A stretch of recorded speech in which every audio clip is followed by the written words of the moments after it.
Hey everybody, what is happening? I hope you are having a fantastic day in the world wherever you are. Listen, if you're just new to the show, if you just found the show, I'm so pumped for you. I'm so pumped for me. Like, I love having new listeners that we can hopefully dazzle and teach and show them new strategies from top producers. Now, what we do on this show, we talk with top producing agents, coaches, and authors. We've had everybody on the show. Now, if you don't sell real estate, that's okay. This show is about entrepreneurship, and we just illustrate through the lens of an agent. Now, today's guest, and look, let me tell you guys something. The day this airs, I'm going to be in Yellowstone, so I'm doing this way in advance. So normally what I'll do is I'll record this, and you know what? To be honest with you, this thing was probably recorded 6 months ago. It doesn't mean the content's old, doesn't mean the strategies don't work, but normally I will re-listen to it, and then I'll tell you what's going on. I don't have the time to do that. I'm trying to pack. I'm doing all sorts of stuff. So I listened to did kind of a Cliff Notes listen to this thing, and here's what we talk about. And I like this. Today's guest, I like her, but her first year, she did $6 million. Now I know a lot of people out there.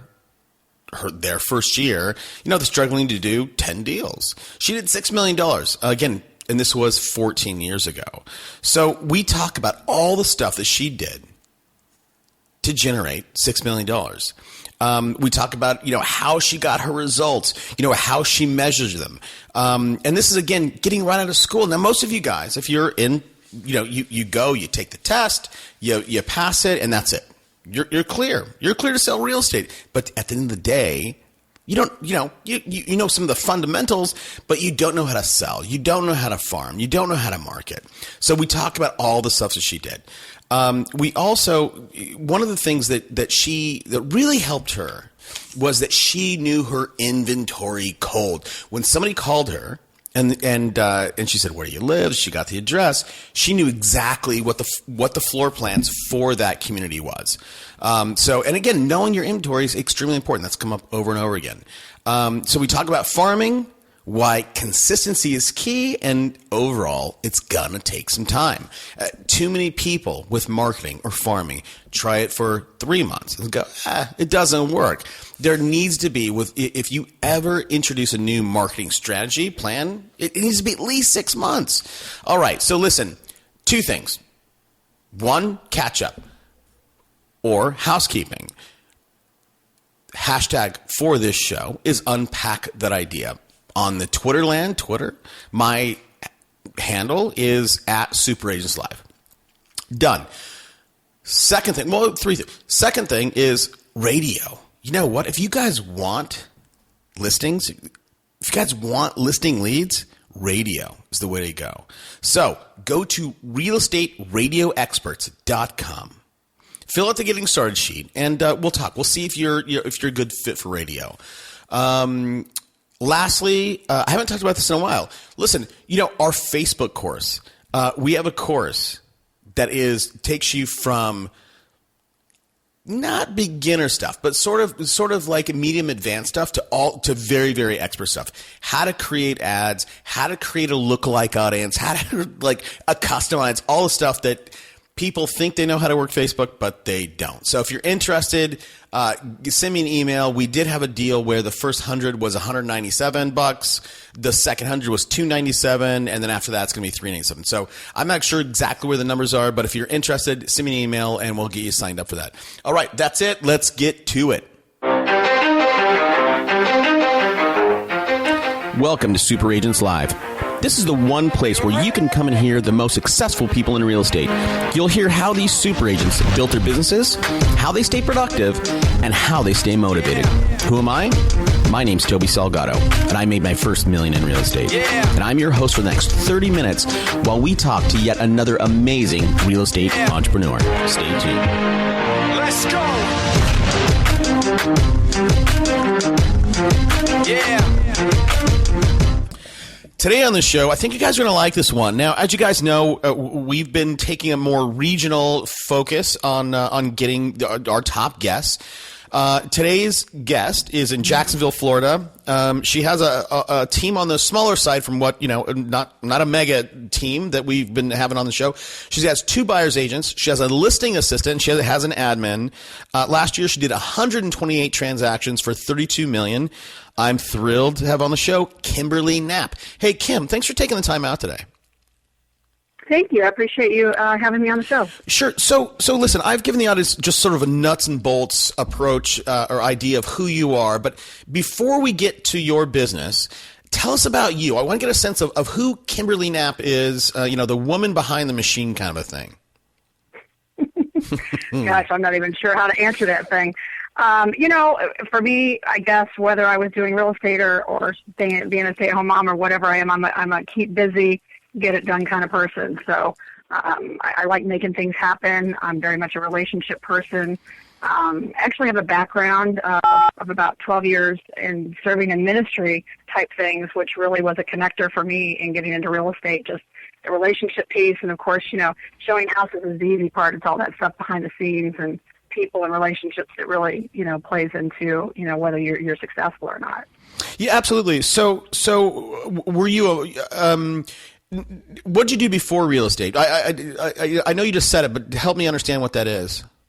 You said service ministry? Well, yeah. I worked for General Motors, and that's where I met my husband, but I spent an equal amount of hours, it seemed like, serving and doing outreaches and women's ministry and homeless ministry and children's ministry and all those kind of things. Gotcha. Okay, so you're a giving person. You want to help people. Now, did I understand it right that you're kind of a mompreneur? You were a mom, and then you kind of got into real estate just to keep busy? No, well, not exactly. When we got down here, we were out of General Motors, came down here, bought a house, had a $600 mortgage payment, and I didn't have to work.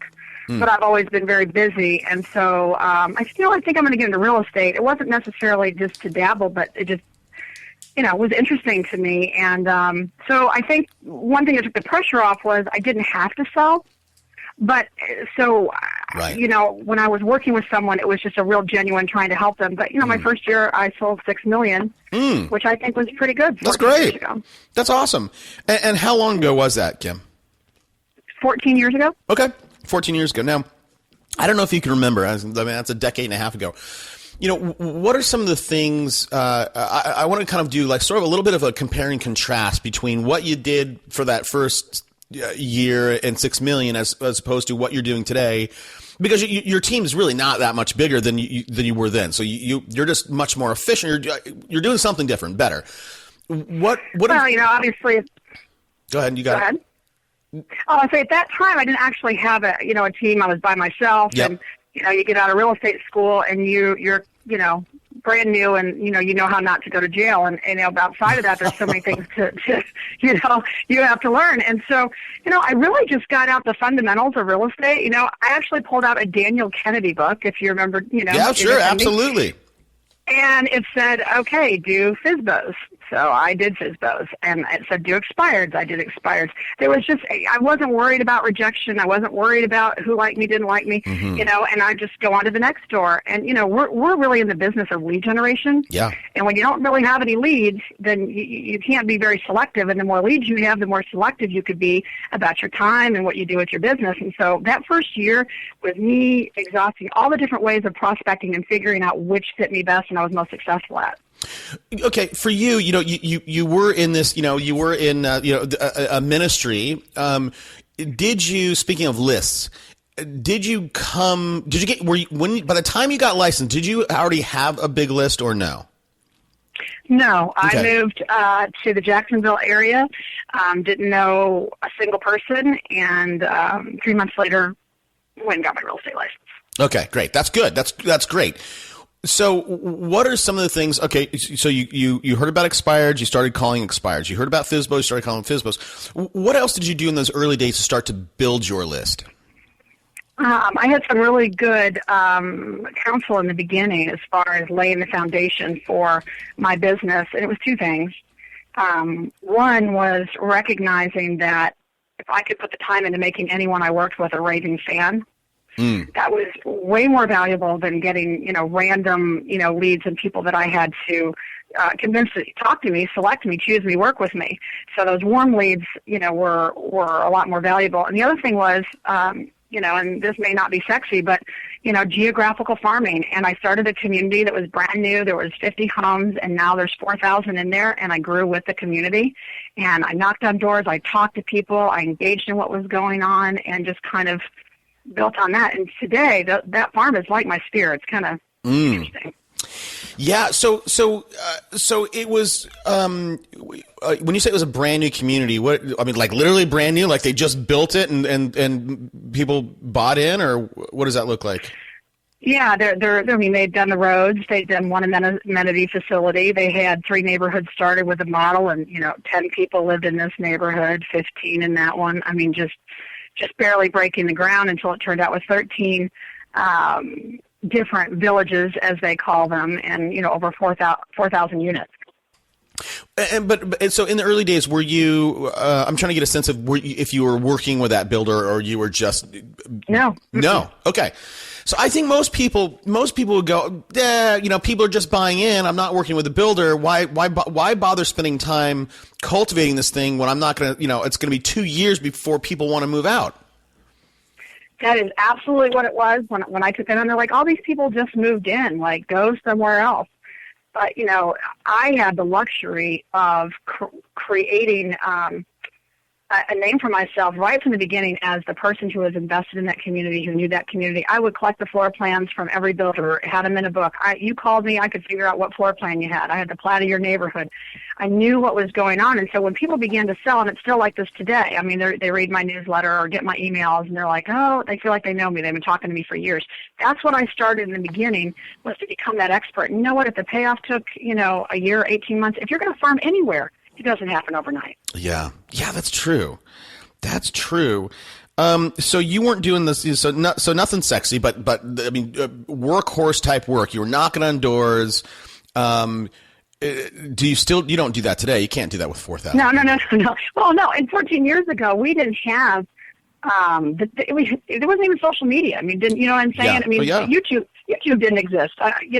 So things were a lot different. But so that's it progressed over time. I look at my first newsletter. I'm like, oh my gosh, right. Can't believe I set that thing out. But over time, I would continue to provide the market stats, the newsletter. I made face at community events. Sometimes I sponsored community events.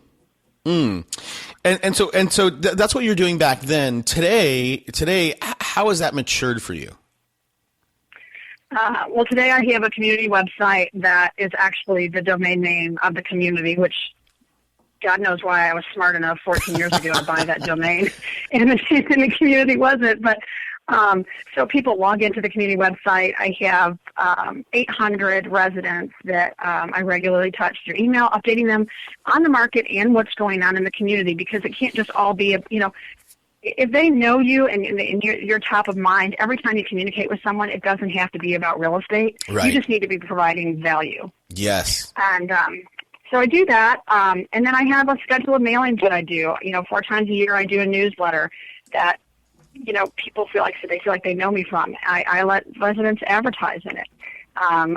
4 times a year I do market stats. I do other things. I have a thing called I Got a Guy. It's a link. Everybody calls you all the time. Kim, do you have a guy? So I have a link on my website that says I Got a Guy, and it has the vendors that I work with, and I also send that out in hard copy, just another touch to my farm, once a year, updated with vendor partners that we work with. But it's things like that, just kind of staying out there. And then every time I list a house in my farm, I send out 60 letters to the surrounding houses and said, hey, there's 3 people that care about selling this house, and that's the seller, that's myself, and you, because you want somebody to move into the neighborhood that cares about it as much as you do. And if you know of anybody who's qualified, we'd be happy to make a showing appointment. Do the same thing with those 60 people after we sell it, with a testimonial from my seller, saying how happy they were, and to let them know they have new neighbors and sure to go and introduce themselves. Got it. Hey, give me the URL to that. I want to take a look at that community page. Oh, FlemingIslandPlantation.com. I'm sorry. What's the first? Funny Island? Fleming, Fleming, Fleming. Fleming Island Plantation. And of course, I get calls from people for other things because they think I am the community. Yeah. How do I get the amenity room? How do I, which is fine. That's fine. Yeah, I love that. I love that. I got a guy thing. I wonder if somebody's got to have that domain. That's on my personal website. Got it. My got Team it. Knapp one. Okay. My business one. So, tell me your thinking around sending it. I mean, I love that I love that you will create a hard copy of that and send it to those people. But to me, you've gone out and curated this awesome list. You're bringing business to those people that are on that I got a guy list, but you're taking yourself out of the equation. Why? What's the thought process around delivering a hard copy instead of making you be making people come to you to be the conduit? I think it's something that's developed over time. I mean, I have people that I had someone call me, "Hey Kim, I just opened a salon. Could I please put an ad in your newsletter? I really appreciate." I'm a go-to person that they see as who provides value and is invested in their community, and which kind of falls in line with my know me, like me, trust me. My personality and how I build my business. So if I can do, I got my newsletters getting ready to go out now. A guy called me. I've known him in the neighborhood, 10 years. He said, "My son just signed, with a college." He says, "Could you put something in there about his signing?" Sure, yeah, I'll do that. And it's something about them getting that to their house that they look forward to that. Oh, that's awesome. Now, do you? What I'm saying, I know you have this community website, which is great. And I'm on it right now. There's lots of stuff. And you even have for sale, like classifieds. Do you charge people no, there's nothing in here. But if somebody wants to put No, the only stuff that's for sale, there's stuff you can't get into unless you're a resident. Oh, got it. And only a handful of things. And the only stuff I put is the real estate. And the only listings on there are mine. So if someone looks up Fleming Island Plantation, I'm the only person they find. Okay. Oh, that's so good. That's so smart of you. Now, I'm seeing a lot of people have a Facebook page, a community page. Do you have that where people can actually communicate with one another? No, I don't. Before I really got the thought like, okay, let's do a community page. There were already some out there that were, pretty strongly active. Huh. And I felt like that was just throwing just another one in the mix. It's a small area. There's like 25,000 homes on the island. And, even the Swip Swap pages get more action. And people are on the Swip Swap page wanting to know, why was a helicopter going over, instead of posting something. It's like a forum. But my Team Knapp page, I get some action on that. I boost some posts. But honestly, most of it is personal. So these people are my friends on Facebook. Okay.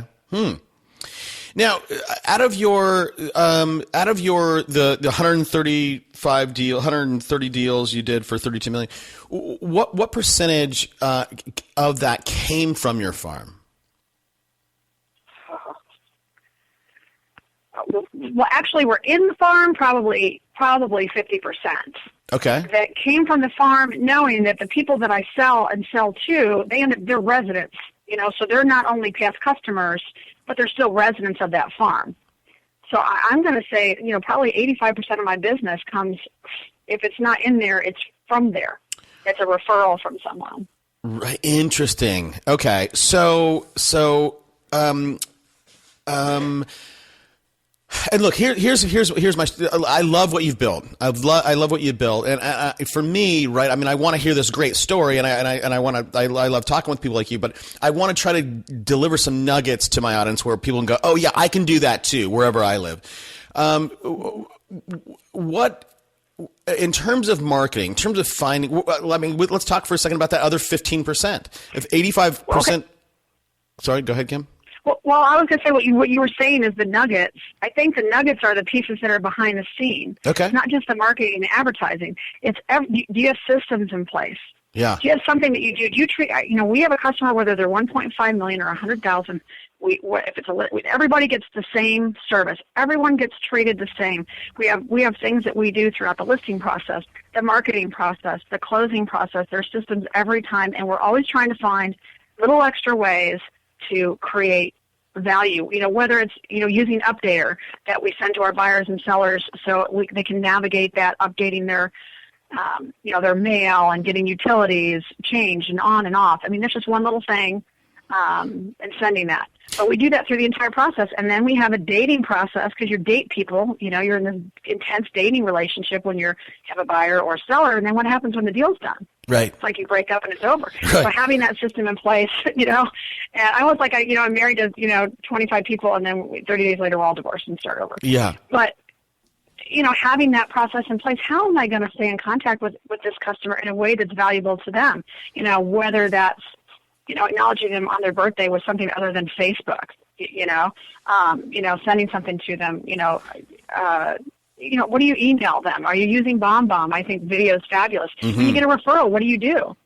Do you thank them for the referral? Do you keep them in the loop of the process so they feel engaged, like they're a part of it? You let them know when they get under contract. Yeah. And get them excited. I mean, when you go somewhere to a dinner party, everyone's not surrounding the podiatrist talking about their feet problems, but they're surrounding the realtor going, well, what's going on with the market? What's going on with that house? People are interested in real estate, and when you get that referral and you can engage them in that process, they're excited about it, and they want to do it again. So okay, all that's great. So let's you said a lot of very very interesting and valuable things, but you just glossed over them. So let's talk about that. What do you do? I give you a referral. How engaged? How do you treat me in that? Right. So I gave you the referral. I gave you Mike. First thing I'll do is I'm going to call you up and I'm going to say, listen, I just want to let you know I talked to Mike. I can't tell you how much I appreciate that you referred him to me. I recognize that that reflects back on you, and I'm going to do a great job for him, and I'm going to keep you posted on the process. I follow up. I send a personal note. Say again, I just want to know, like, there's a lot of realtors out there. I'm just so glad that I'm the person that that's at the top of your list, and I promise I'm going to take great care of Mike, and I'll keep you in touch. Yeah. When I list Mike's house, I send him the listing. I said, hey, I just want you to take a look at this and see that Mike's house is up, and again, I appreciate it. We get it under contract. I'll call him on the phone and say, hey, I wanted to let you know we just got the house under contract. We've got a couple weeks to get through all the hurdles, but just wanted to let you know. And then when it's going to close, I call him up and say, hey, I just wanted to let you know we're going to be closing on Wednesday, and I appreciate it. And I followed up after with another note. That is great. And so would you say, hey, yeah, look, we just got Mike, out of his house, and we're going to put him in a Fleming Island plantation house next month or next week, whatever. Do you send him, a $100 gift card to Macy's or the local, favorite restaurant? No, not $100, but well, it depends. I do send gift cards. Sometimes I might send a $50 gift card. Sometimes, afterwards and just say, I just want you to know I just appreciate that you think of me. Yeah. That's all. Because it gets dicey with all that stuff. It's like you're giving somebody something for a referral. But okay. I do that. Okay. I do that. Okay. I also have an annual party every year for people that are on my A-list.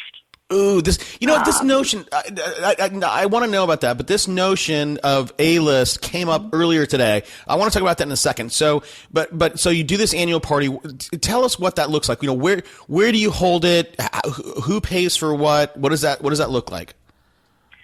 Well, in the past, I had venues, and I've brought in entertainers, or had a casino night and a bowl and all, riding the bull, country western party. I've done a lot of different things, but what really worked was about 8 years ago. I took the party to my house, and I had a Christmas party.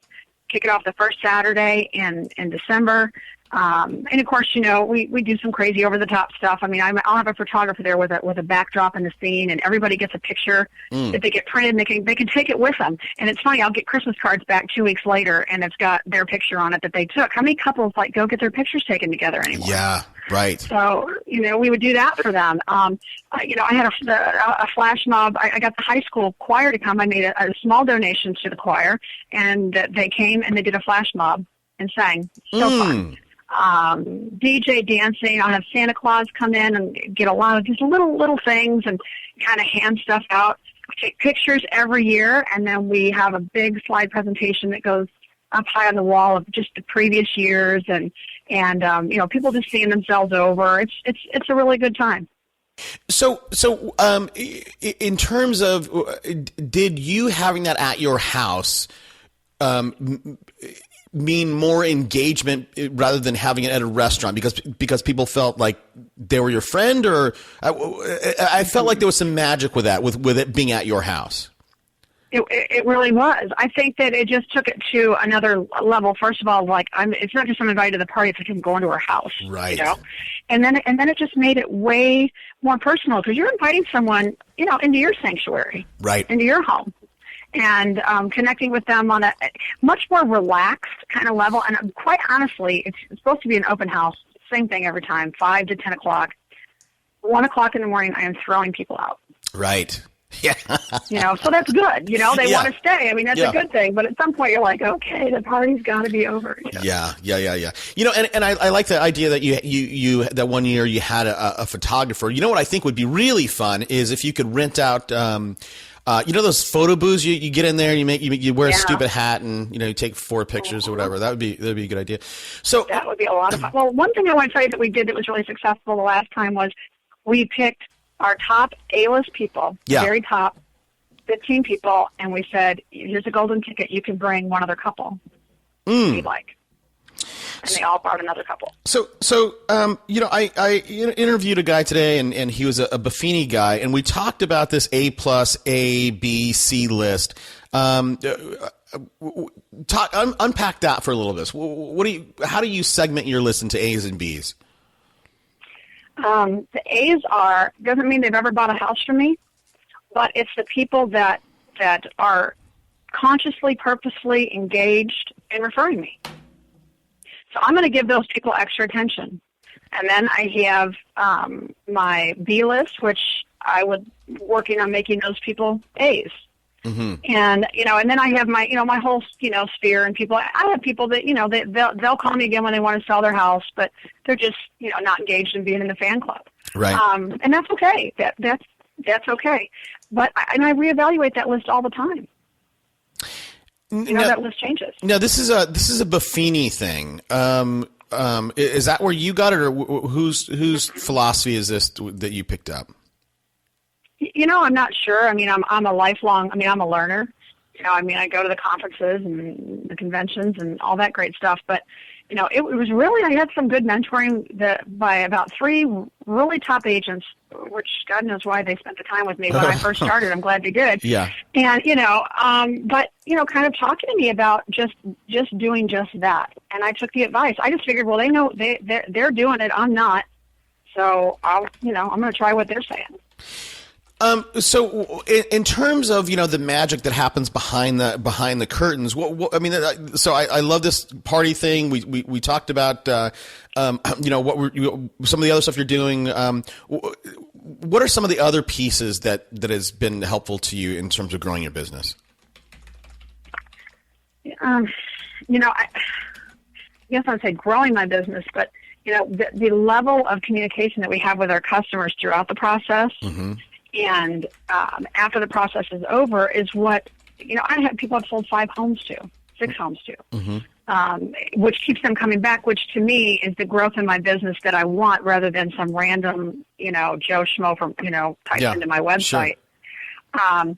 So I think it's those behind the scenes things. You can't just, even during the process, we want to make sure they know when they come to the closing. We send them, here's the list.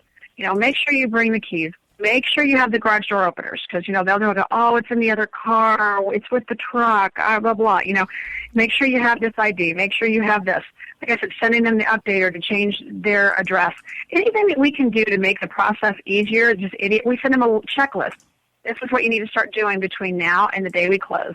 You're going to, interview moving companies. You're going to need to get boxes. Start draining the refrigerator. Whatever those things are, don't forget about, your voter registration change, your address change. We want to make it easy for them. Yeah. The process. It's what mom did to get you ready for school in the morning. Did you brush your teeth and get your lunch? Yeah, and there's a blessing that occurs to that, but the blessing is more. So Well, the curse is that it's you. It's like all of a sudden now you take on this extra role. And maybe it's not you. I mean, it really should be someone from your team. And as long as someone from your team is doing everybody. it, everybody. Yeah. What do you mean it's everybody? You tell, what does that mean? Because you have, if I look at your thing, you have 2 buyer's agents, you have an admin person, and then you have a listing assistant. Who does the heavy lifting on this? Well, and you also have 2 property managers, but I wasn't, I guess, really including that. But okay, we do property management. Oh. So my listing assistant, what she does is when we go on a listing, I take her with me, and she's very good with staging and all of that. And we talk to the customer. Once we all decide we're moving forward, like, okay, Katie's going to be going to the house and getting you comfortable with what needs to be done to prepare the house. She's also going to meet the photographer. The photographer does a point and shoot. If there's things that have to be moved, blinds that have to be open, rugs that have to be pulled away for the picture, whatever, we're going to make sure that your house is shown the best light. So she's going to be here to facilitate that. She's going to put the sign and lockbox on the house. She's going to help me follow up, with information the agents want. Agent, wants a survey on the property or whatever that kind of information is. She's going to help assist with those things. And then once we have it under contract, she'll assist with meeting the inspectors and the appraisers and things like that. Things that I don't, need to be at. Right. No, and the reason why I brought that up is because we all hear like, hey, focus on dollar productive time or dollar productive work, and that's fine. But if you're focusing on work that you can outsource for $10 or $20 or whatever, certainly your time is worth more than that. So again, I appreciate you bringing that up. And the other thing too is, if you try to be the person taking care of all that stuff, Kim, as you know, like your time's just going to be getting sucked up and sucked up and sucked up. And you can't do what you do best, which is go out and sell people. So Kim, right. You are, we got 130 deals on the board, 32 million. What's next for you? That's the $1 million question. Come on, it's January.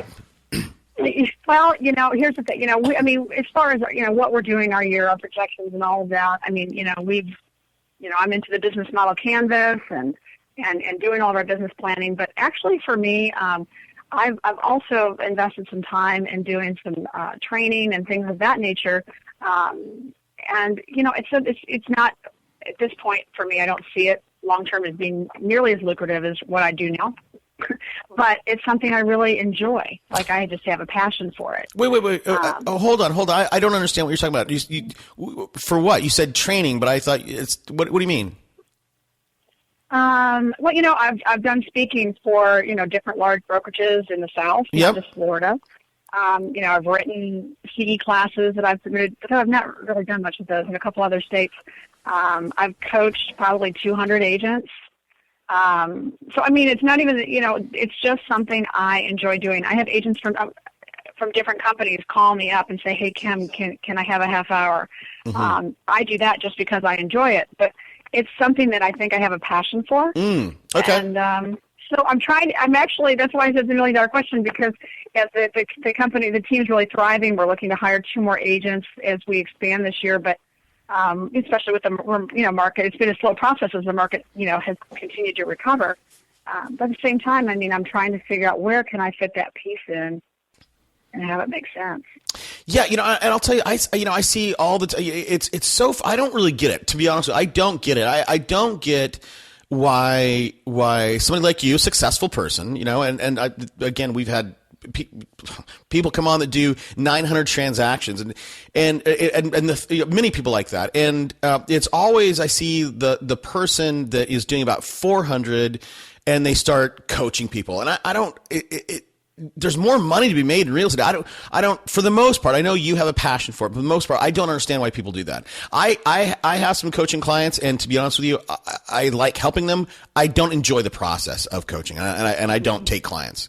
So, and the coaching piece I've done, but that's not really what I like doing, teaching and training, not having someone, every week for 30 minutes or an hour. Yeah. But I can't really explain it. Here's the thing about real estate people, that some people just two things they don't recognize, and sometimes we don't recognize about ourselves. Is, when you get into this business, if you're really killing it, like you're really, like this is a career, not just a job, it's a career. Yeah. You miss your kid's game. I'm Right. talking until you figure it out and learn how to control your time, right? Yeah. Your business is running you. And people have no idea the sacrifice that agents make. And to the same token, what I think is really powerful is when someone invites you into your life, and I don't care if your wheelhouse is million-plus houses or $100,000 houses or somewhere in between, when someone invites you into their life for a real estate transaction, it is 95% of the time a life event. Mm-hmm. Someone's died, someone's getting married, a baby was born, they're getting divorced.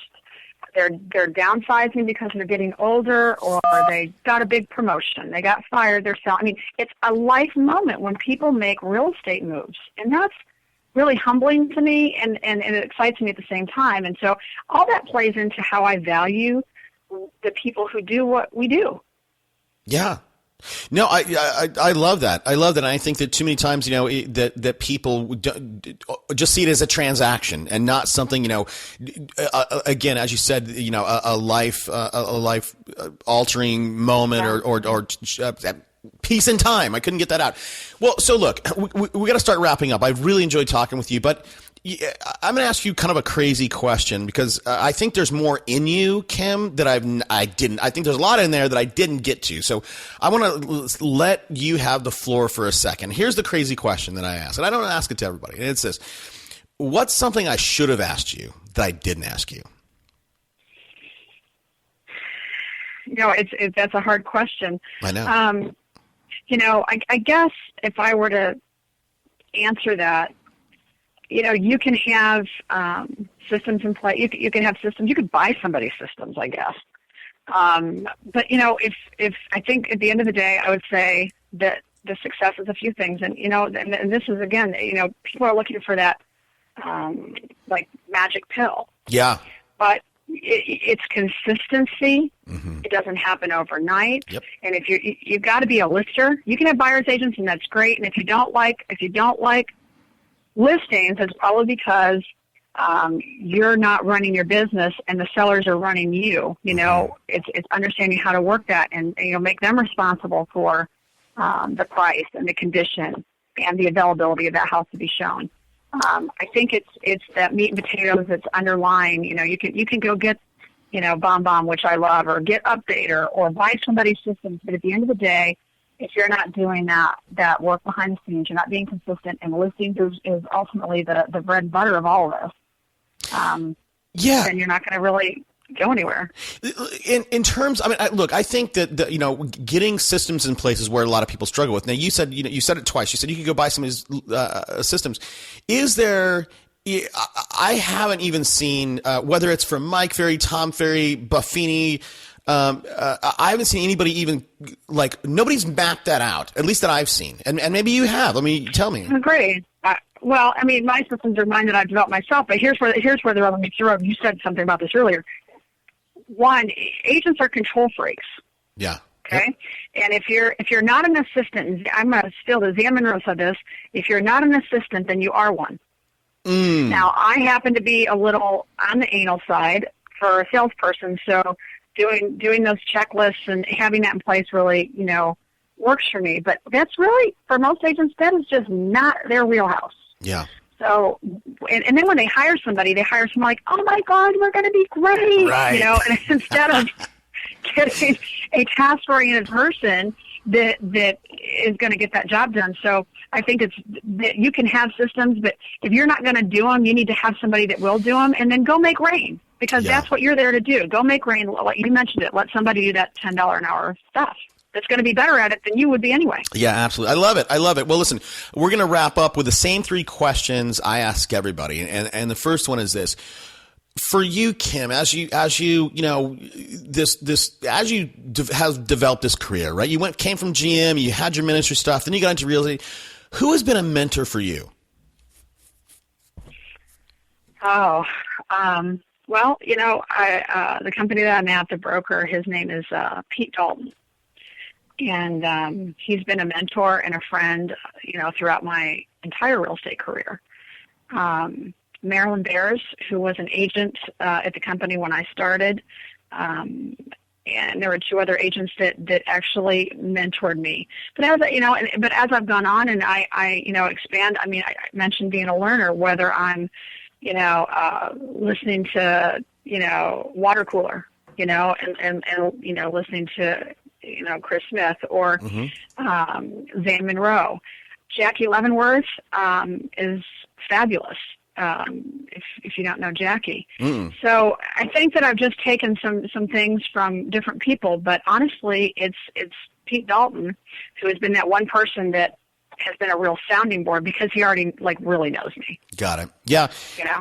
Well, listen, if you listen to Chris, by the way, Chris, so we're recording on today's a Monday. Geez. Last Friday, Chris's episode with us just came out. So if you like listening to Chris, you should start listening to this show. We got some great content. I know. I saw that and I was like, oh, he just had Chris on. So in terms of personal growth, which it sounds like you are a learner. That's what you just said. I'm going to ask for a book recommendation. Now, here's a setup. I'm an aspiring agent. I have $25. What book should I go buy today? An aspiring agent, and you have $25. Ooh, that's a tough one. I guess for me, only one. That's why it's tough. I know it's tough. There's a couple that Raving Fans by Ken Blanchard is a fabulous book. But the one that I read that most people won't do is by Og Mandino, the greatest salesman in the world. Yep. Because it's about renewing and changing the way you think and the way you see things. That one has actually been recommended a few times. I'm going to go get that. Listen, for everybody out in the audience, if you've not gotten that Og Mandino book or Raving Fans by Ken Blanchard, get a free copy on us. Just use our link, audibletrial.com/superagentslive. My last question to you, Kim, is earlier you said you have a little bit anal side to yourself, and that's why you love all those checklists and stuff. But do you have a personal habit that you feel has contributed to your success? Yeah, I would say it's every day. Reviewing what my goals are, what I'm committed to, who I'm going to be in contact with, and prioritizing what I'm going to do every day. Got it. I think that you have to be consistent with that. I think if you're not, it's easy to get down the rabbit hole in this business. Absolutely. And that is everybody. Look, we're recording in late third week in January, and everybody moving into as you know, Kim, moving into 2015. They're like, I'm going to get more organized, and I'm going to do this and that, and day 10, it's out the window. So that's something that's a common struggle. So, hey, well, listen, Kim, I always encourage all of my listeners, if they've gotten anything out of this episode, and you've dropped a lot of nuggets, for them to reach out and say thank you. Where can people find you, Kim? They can find me on Facebook with my team, Team Knapp. They can email me at kim@teamknapp.com. They can reach out to me on Twitter, and it's Jack's Secret Agent. And I got that a long time ago before I understood Twitter, but I already had too many friends or connections, so I'm just not going to lie about that. Got it, yeah. Anyway. Yeah, that's a long one. Everybody, yeah. Well, look, Jack's Secret Agent. Jack's Secret Agent. If you're blowing a lot of digits with all that. So, listen, everybody. If you're driving, if you're walking your dog, if you're riding your bike, all this stuff will be on the website at superagentslive.com. So just tune in, come back, and you can find out where to say thank you to Kim.